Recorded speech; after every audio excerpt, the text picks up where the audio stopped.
Hallelujah, praise the one who set me free. Hallelujah, death has lost its grip on me. Shalom Alaikum. Apakah ada gunanya berdoa bagi orang mati? Seperti banyak kita mendengar pengajaran di luar sana. Apa kata Alkitab tentang hal ini? Mari kita cek dengan ini.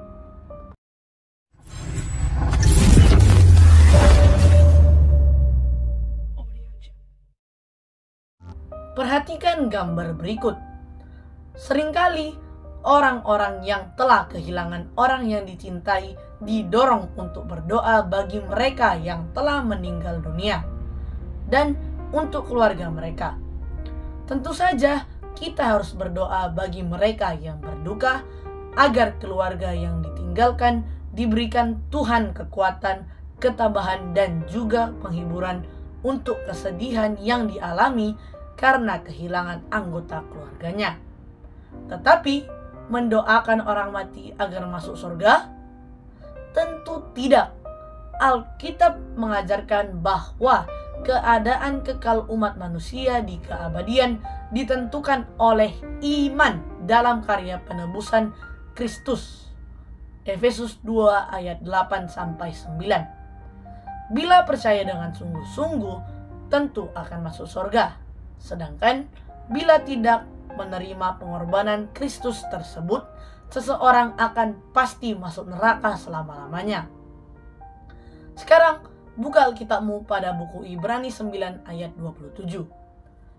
Dan sama seperti manusia ditetapkan untuk mati hanya satu kali saja dan sesudah itu dihakimi.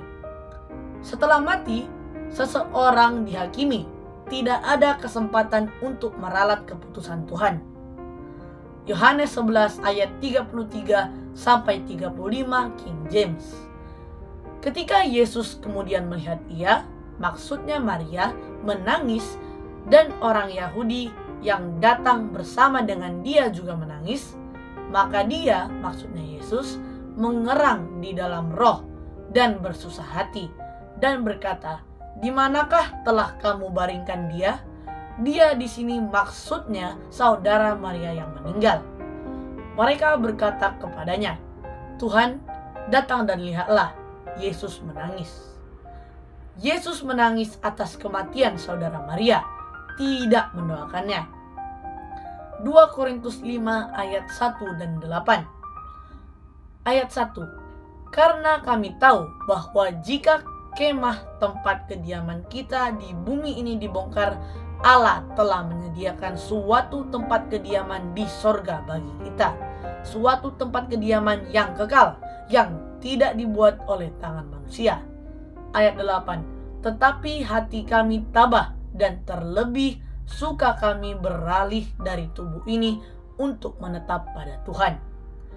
Jika tubuh kita ini dibongkar alias kita mati, Tuhan telah menyediakan tempat kediaman di sorga apabila kita percaya, dan masuk neraka bila tidak percaya. Kita mendapatkan informasi akurat tentang kematian pada buku Lukas 16 ayat 19-31, di mana pada titik kematian keputusan kekal sudah ditentukan. Apakah dia selamat melalui iman dalam Kristus atau dia berada dalam siksaan di neraka. Kisah orang kaya dan Lazarus si pengemis ini memberi kita ilustrasi yang jelas tentang kebenaran ini. Yesus dengan jelas menggunakan kisah ini untuk mengajarkan bahwa setelah kematian orang-orang yang tidak benar, orang tersebut selamanya terpisah dari Allah.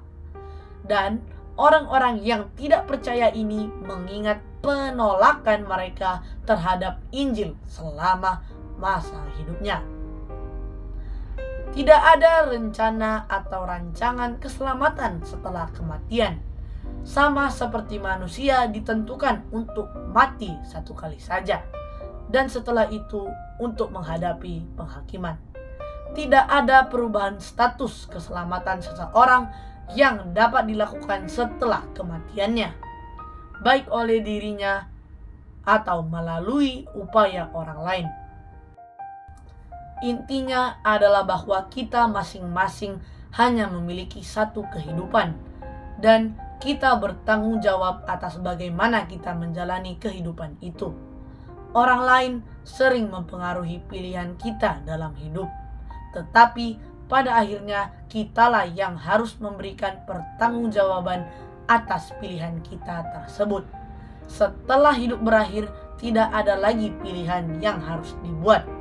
Kita tidak punya pilihan lain selain menghadapi penghakiman. Waktu untuk berdoa bagi seseorang adalah ketika ia masih hidup dan masih ada. Kematian adalah final, dan sesudah itu tidak ada doa atau permohonan yang akan bermanfaat bagi seseorang dari keselamatan yang telah ditolaknya dalam hidup. Pertemuan kita kali ini akan saya tutup dengan membaca Lukas 16 ayat 26. Selain daripada itu, di antara kami dan engkau terbentang jurang yang tak terseberangi, supaya mereka yang mau pergi dari sini kepadamu ataupun mereka yang mau datang dari situ kepada kami tidak dapat menyeberang. Anda tidak bisa berdoa dan tiba-tiba jiwa saudaramu yang kamu doakan yang berada di neraka pindah ke surga. Jadi saudaraku, tidak usah repot-repot mendoakan orang yang sudah mati atau mengirim doa buat keselamatan seseorang yang sudah mati. Lebih baik periksa dan doakan saja hidupmu. Maju dalam Kristus. Maranatha.